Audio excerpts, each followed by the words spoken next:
Episode 19 with Alicia Crosby.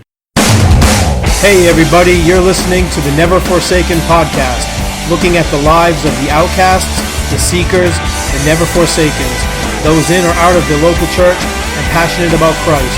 The show is broadcast weekly, and show notes and more information can be found at neverforsakenpodcast.com. I'm your host, John Robinson. Let's get into the show. Thanks everyone for tuning in today. This is the last episode of 2015, and what a great year it was. Started the podcast 19 episodes ago. Everything's been going great. Can't complain. So we're going to wrap up this year with my interview with Alicia Crosby. Alicia will be speaking on growing up in the evangelical church as a pastor's kid. We're going to be talking about evangelicalism, war, religion, faith, gender, sexuality issues, and much more. Also wanted to let you know that we're going to start off the new year, 2016. I have 2 weeks of women that will be talking about addictions in various forms and about abuse and how they were set free and overcame those addictions. So kind of the same topic for 2 weeks in a row, but I think it'll be real powerful to start the new year out with just some really great testimonies. So be sure to tune in. If you haven't already liked the page on Facebook, it's facebook.com/neverforsakenpodcast. On Twitter, we're at neverforsaken, neverforsakenpodcast.com. And if you'd like to support the show, you can go to patreon.com/neverforsakenpodcast and just pledge to donate $1, $2, $5 a month or whatever. Helping out the show will get you a shout out on social media. Nothing really big, but anything that helps to support the show, I greatly appreciate it. Thank you, podcast listeners, for tuning in to another episode of the Never Forsaken podcast. My guest today is Alicia Crosby. Alicia was featured in a Time magazine article about how the Christian religious right is slowly moving to the left. We'll talk about that a little bit, and she's also the co-founder at the Center for Inclusivity, and we'll talk about that as well. Alicia, welcome to the show. Oh, thanks for having me. I'm so glad to be on with you today. That sounds great. So, Alicia, basically, how I found out about you and reached out to you was through reading this article online on time.com, and where the headline is, "Why the Young Religious Right is Leaning Left." And a lot of where I've been coming through for the last few years and where I'm going with this podcast is basically that, where I came up through the church in a very religious right background, and I can remember being in my early 20s in the church, and everybody big push for voting for George Bush. He was the going to be the next born again Christian president, and and all this, and we could get into a whole story about that, but through the years, after leaving the church and going in and out of various churches, I slowly started kind of leaning to the left and aligning myself with a lot of the movements and the ideologies of kind of, I guess, what you would call left-wing Christians. So, seems you know a little bit about that? Yeah. I mean, that's very much my experience. So, as long as I could remember, faith has been a part of my background. Both of my parents would identify as being, born-again Christians. They both made the decision to accept Christ in their early 20s, like right before I was born. And so I was that kid who grew up in the church, quite literally. Sure. My dad's a pastor, so I'm a PK. And yeah, I mean, church has always been a part of my story. I'm fairly sure, I was a couple of weeks old sitting in the church that we lived downstairs from, and so whenever the church doors were open, we were there. So for Bible studies and prayer meetings and Sunday school and service and second service, because part of my formation is in the Black Baptist Church, and so, that's definitely a thing. You have more than one service on a Sunday. Right. Yeah, I was constantly there. But in the same way that faith impulse, that background is there. I mean, also, the political bit was there. Because, Christians, particularly those who have, evangelical identities, and, I think my parents would, in some ways, self-describe as evangelicals as well. Politics are very much tied into what you do because, you vote your conscience. I think we all do it, but I think it's a little bit more something people are a little bit more aware of, in the evangelical world. It's my faith says this, therefore, my vote will go in this and this way. Right. And so I remember, Bush being up for election, and my dad in particular, you know, is like, hey, here's this guy, and he's incorporating faith into the things that he says, and, you know, yada, yada, yada. And, like, that was a good bit of the basis for us supporting him in our household. It's like, you know, him being faith literate, or at least what we imagine as such back then. Yeah, so what you're saying totally lands with me. I totally understand it. Yeah, and that's how, when, you know, we were kind of taught the same way. Of course, for me, it goes back to the 80s. I'm in my 40s, and so, I mean, it goes back to Reagan and, you know, being raised in that evangelical right-wing background. And so that's pretty amazing that you lived downstairs from the church. Oh, yeah. Okay. Yeah. So I'm from New York originally, and so, I mean, our church was like this little storefront, and so we had an apartment that was like a couple of doors down, and so I'd, you know, go in between services, run up, do whatever, do homework, get my Bible memory verse, should I have forgotten it, because children's verses were a big thing on Sunday, like reciting and, you know, remembering passages of Scripture, and so whatever I would forget, I just run upstairs and get and come back down, but yeah, I was in church all the time. No, I can. We have that in common, Alicia, because I was raised in a Baptist church, and my my mom and my stepfather were like caretakers for the church, and so we actually lived in a house that was on church property right next door. And you know, my mom and her husband would have to open the doors, lock up. We cleaned the church, and so I basically, like, I knew the layout of that church inside and out.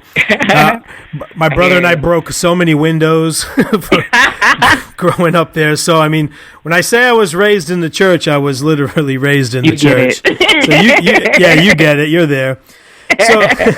So, but then after like years where I'm in the, I left that church and I find myself in my 20s in one of the born again churches, just kind of getting back to the right wing ideology thing. See, what started to do it for me of getting me away from it was when we went, you know, Bush has us go into war. And of course, we're taught this whole like just war doctrine, and that this was like the enemy that Christians have been fighting against Muslims for thousands of years. And I had a hard time with that. I started to have a hard time kind of reconciling war with Christian ideology. Did you find that to be an issue for you as well? I could say now it definitely is, but when I think about just the beginnings of my shifting, they didn't necessarily start with, you know, ideas about war and with other. Because, I mean, it's just that. It's just war. Right. So people find ways to justify how we treat people as other. And I definitely fell into that camp for the longest time. You know, it's like, oh, well, if we're going over there, obviously there are weapons of mass destruction. Obviously something's, you know, going wrong with the structure of their government and, like, their leaders, where we need to go in there and fix things. I didn't really give a lot of consideration to, like, what it means for people's lives to be undone because of war and just all the destruction that it causes. That's something that's definitely a part of my consciousness now. Right. But, you know, when I first started, like, that faith shift, you know, ideologically, it wasn't something I was aware of. So what did it start to shift for you? What kind of was like was an awakening point for you to start to lean towards the left? Probably sexuality. So, I mean, sexuality is a big part of what I do. So a friend and I, we started an organization earlier this year called Center for Inclusivity, and its mission is to look at the intersection of faith, gender, and sexuality and create healing communities or help foster healing communities from that intersection. So my junior and senior years of college, I had just a number of experiences happen, but two stand out in particular with friends who identified as being queer women. And one, we had this like really intense conversation about faith and about exclusion and how she wished that she could be a part of the faith community and express her faith in the same ways that I did. And I'm like, well, why can't you? And, like, you know, we ended up speaking about how sexuality, or she was told sexuality was a barrier. Mm-hmm. Another friend of mine, and and my friend Debbie Lee, who wrote Rescuing Jesus, she spoke about this in that Time article that you had mentioned earlier. I'd outright called her an abomination. Right. I mean, it's not anything that I'm proud of right now, but here's someone who I knew was a Christian. Part of how we bonded was over our faith in Christ. Sure. And I remember we were having this conversation, and she had just come out to me, and I'm like, well, how are you doing this? I mean, that's an abomination to God. Like, what are you doing? And she gave me pause. She was like, you know me. She's like, you've known me for 4 years. How are you going to sit here and tell me that I'm an abomination, that I'm detestable to God? She's like, you actually know me as a person. Yeah. And in her saying that, like, that was like one of those, like, like, oh, like you hit me right in the heart moments. And I felt like this filling, and I'm like, you know what? I'm going about this all wrong. And I'm like, you know what? You're right. I do know you. So help me understand. Help me reconcile this, because everything that we've ever been taught about sexuality and about faith says that the two things are incompatible. Like, if you're queer, you can't be Christian. Like, this is what we've been told as a part of our theology. And so I think, that's probably what prompted that shift. I mean, and all these other things came after. It's like, if I'm starting to question, like, sexuality and theology, then, like, there are gender constructs I have to start asking about. There are ways in which we approach racial dialogue, things dealing with systems and government, and, like, just all these other things shifted. But I think that was the thing that started it all, is me looking at my friend, looking at who she was as a person, and, with this revelation about her sexuality, and having to see a person. I think that's really where the shift starts for all of us. We start to see people.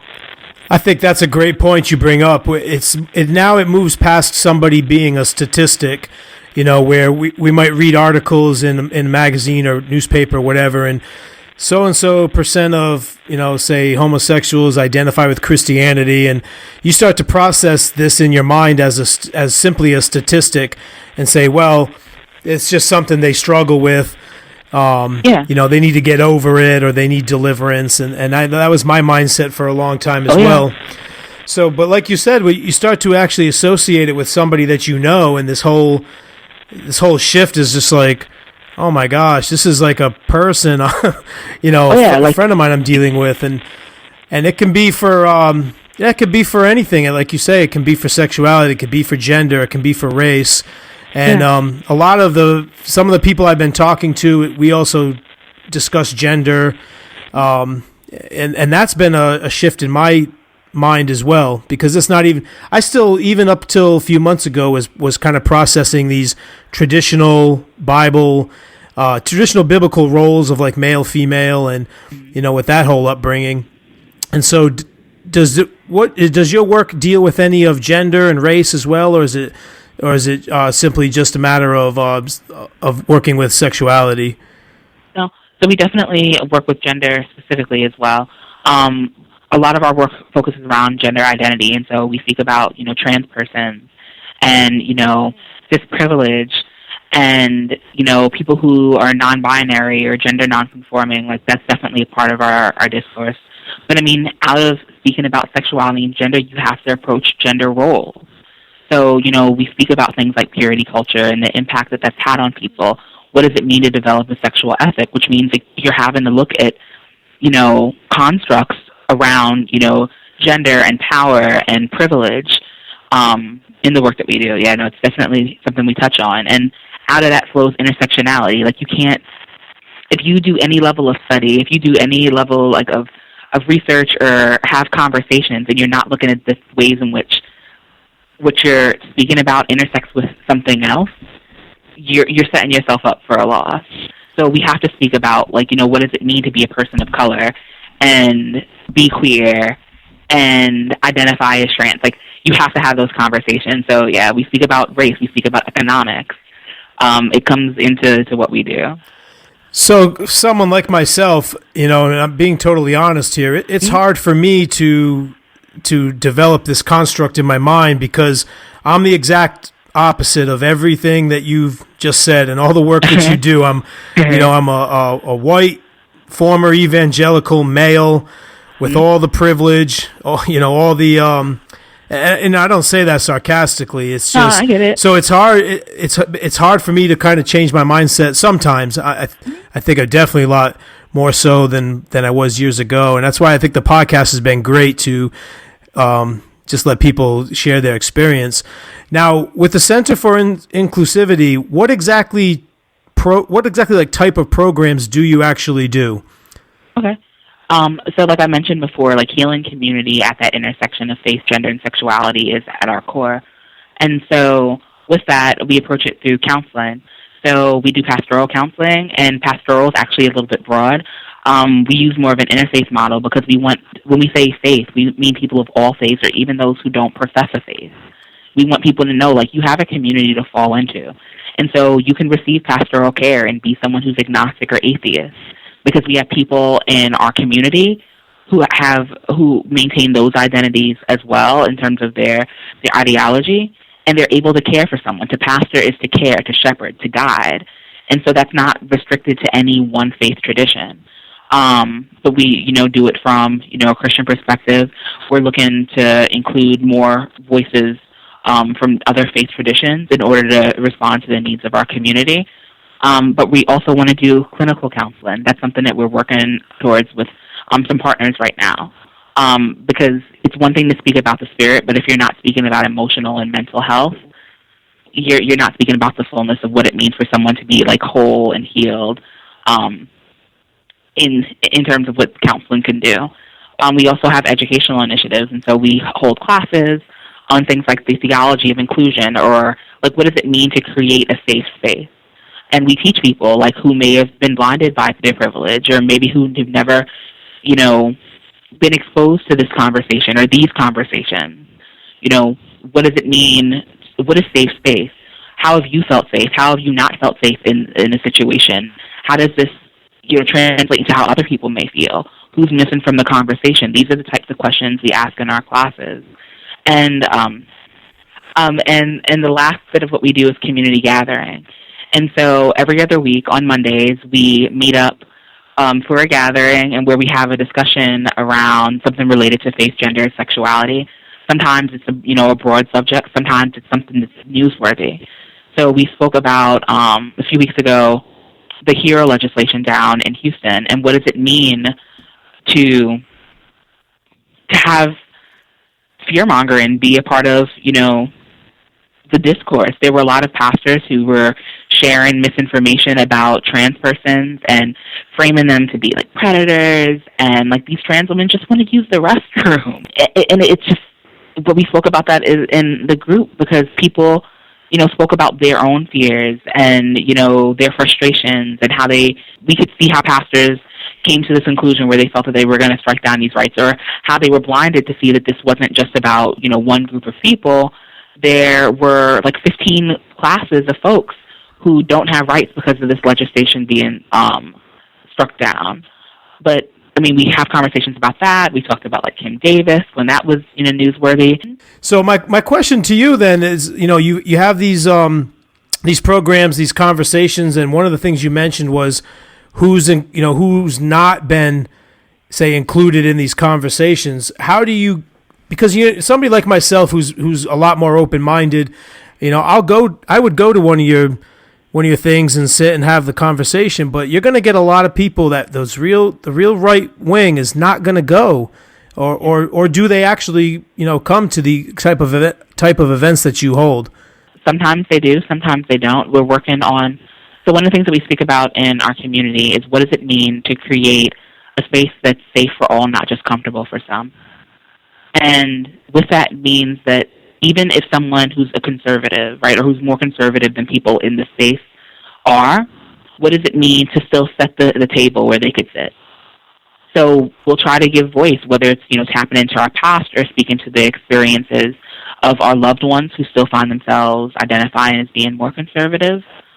What does it mean for them to still be represented and have their voice, like, lifted up here? When you speak about setting the table for all, when you speak about creating a space where all are welcome, all means all. It doesn't just mean those who are progressive or liberal.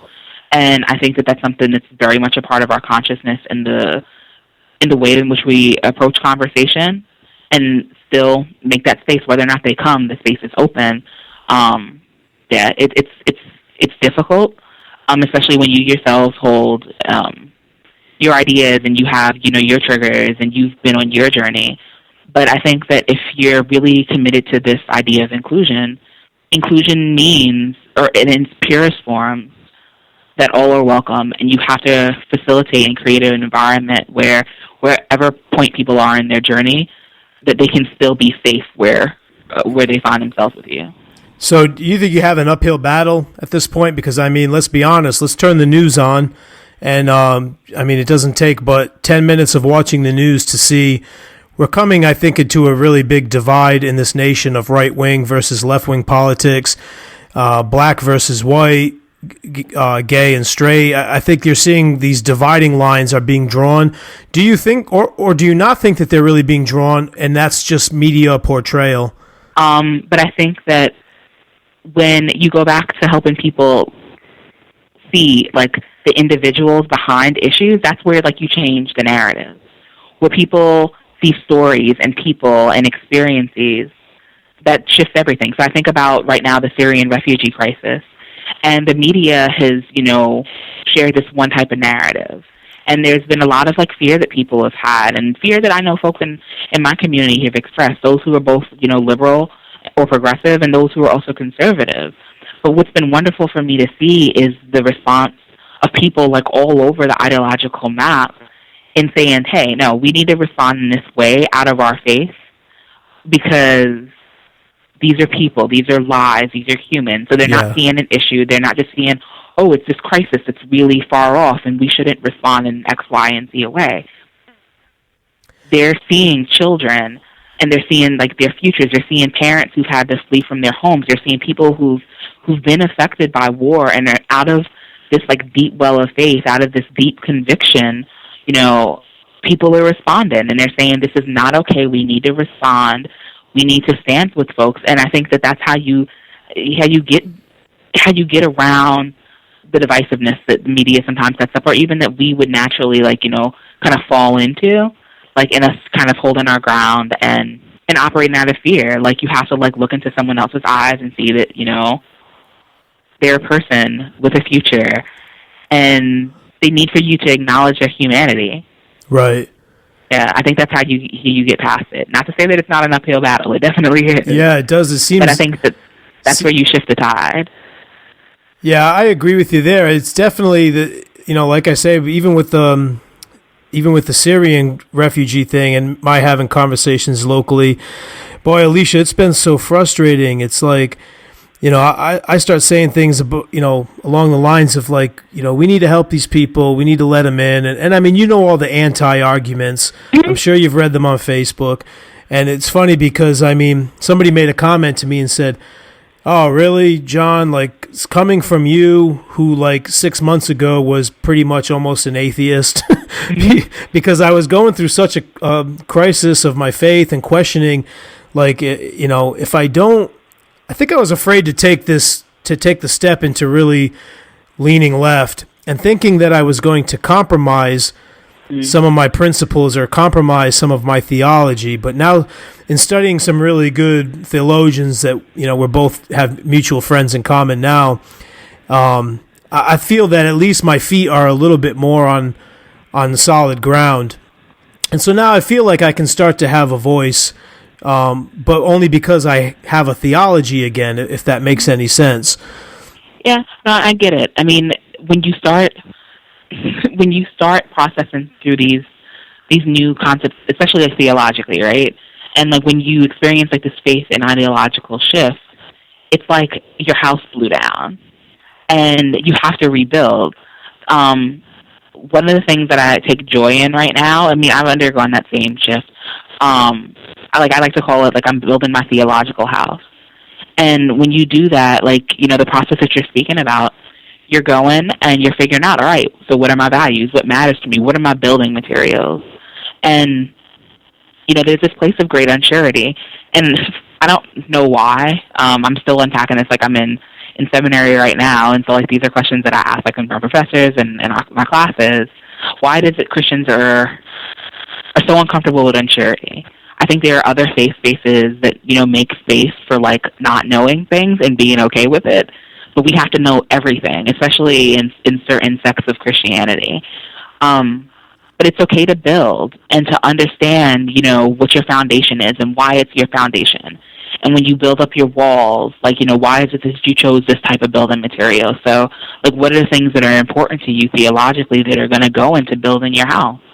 And it's a process and it's a journey, and we need to make space for journey. And so, yeah, so you're saying that, you were unsure, and, and people question that. I mean, we're all on a journey. There are things that we discard on journeys. There are things that we pick up, but we have to, trust the process, because this is how we grow. Yeah, that was kind of my answer to all that. It was like, hey, man, my journey is a struggle, and the struggle's real. Yeah. It's going to change. And I know it frustrates my wife sometimes, too, because she'll be like, you're always changing what you think. And I'm like, I don't know. It's just, I'm getting old, I guess, or getting older and starting to actually, like, care about people a little bit more. Yeah, you're growing. Yeah. That's all it is you're growing. Like, you're giving yourself the space to grow, and it's a beautiful thing, and it's a beautiful process. It's frustrating for you, and it's frustrating for others, but that's growth. Growth comes with growing pains. So you're in seminary now? Yeah, I'm actually finishing up a master's degree in social justice. Oh, that's great. So I'll be done in May. I'm super excited about that. Yeah, that's a lot of work. I'm a seminary dropout. I was going to an extreme right-wing seminary that will remain nameless. But but when I had to write one of my papers on the Muslim faith, and I started bringing up kind of these opposition to it, saying, well, this is why extreme Islam is the way it is, and I was kind of looking at what are some of the key factors in why we have these Muslim extremists right now, and a lot of it points to American foreign policy. Well, and that, well, you don't want to talk about that in a very conservative seminary. So I kind of was like told I couldn't really write about that stuff, and that was the end of it for me. So yeah, that's discouraging. I mean, like, when you go to an institution of higher education, you're supposed to ask difficult questions. Like, it's not about anybody giving you the answers. This is a space for you to seek. And, that seminary that will remain nameless, I mean, they're doing their students a discredit by not being able to accept the fact that people are questioning, critically engage in things, and critically engaging faith, because I think that's super important. Yeah, and you have to ask questions. I mean, without it's you really can't even, I think, sometimes begin to heal, especially if you have some spiritual hurts. You've got to ask questions to be able to address them. Yeah, I mean, and what's the point of education if you can't question things? Exactly. Being a learned person isn't about somebody handing you something and you just believe in it. You engage critically, you ask questions, you push back, and that's how, like, you develop knowledge. Yeah, that's crazy pants. Yes. So, and you were with Teresa Pasquale not too long ago. You guys, she's great, huh? Teresa. Yeah, she's an incredible person. So she works with the center as well.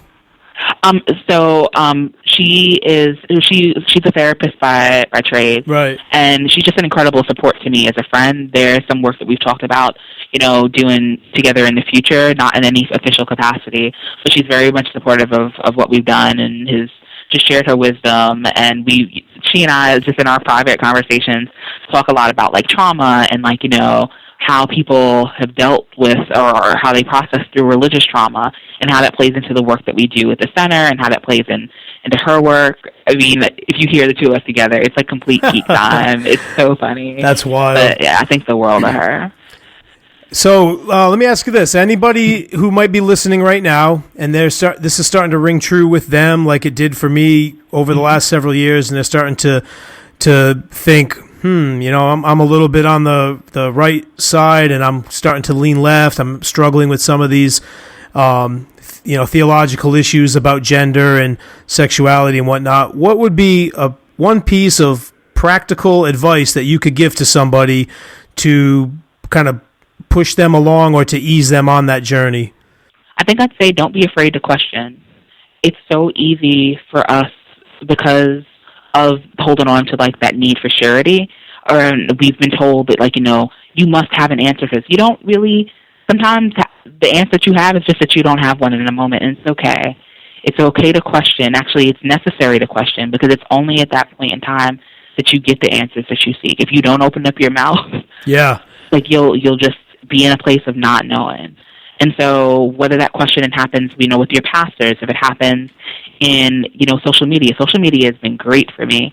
I've been able to encounter like wonderful people, like wonderful men and women who they themselves are questioning or have questioned, or are on the verge of started asking some really difficult questions, and then we hash these things out together from our experience, from our knowledge banks, what have you. Ask, even in your prayer life, right? Like if prayer is a thing for you, if meditation is a thing, ask God. Yeah. Like, but ask. Don't be in a position where like you're afraid to give voice to the questions that you have inside. It's frustrating when you don't let those things out, when you don't explore those things. You owe it to yourself to go on this journey, but that starts with asking the questions that you're holding on to. Yeah, I think asking questions, and like you said, social media has been great as well. Oh, yeah. As far as being able to be part of communities of people that have the same kind of questions. And, like 5 years ago, even though I had Facebook, there was nothing that I could find, or that I didn't really meet anybody that was along the lines of how I'm thinking now. And so you really start to feel you're alone in all this. And but with a lot of the groups and meeting people like yourself and Teresa and others that I've met through the last half a year or so, it's been great for me. It's helped me in my growth as well. So I thank you for that as well. Oh, thanks. Like this, I love having like conversations. I'm so grateful that you would have me be a part of your podcast, and and we spend like the time speaking about just journey and everything, because it's life given for me. Like, I'm still on a journey. There's plenty of questions that I have to ask, and things that I've worked out, and things I'm still in the process of working out, and it's cool. Like, we're all in this together. Well, Alicia, keep asking questions and keep doing the work, what you're doing for the Center of Inclusivity. I think you have a tremendous role there, and you've got a great nonprofit that's really reaching to a lot of people. Oh, thanks so much. Oh, I thank you so much for coming on to the show. Of course. All right, I appreciate it. Thank you so much.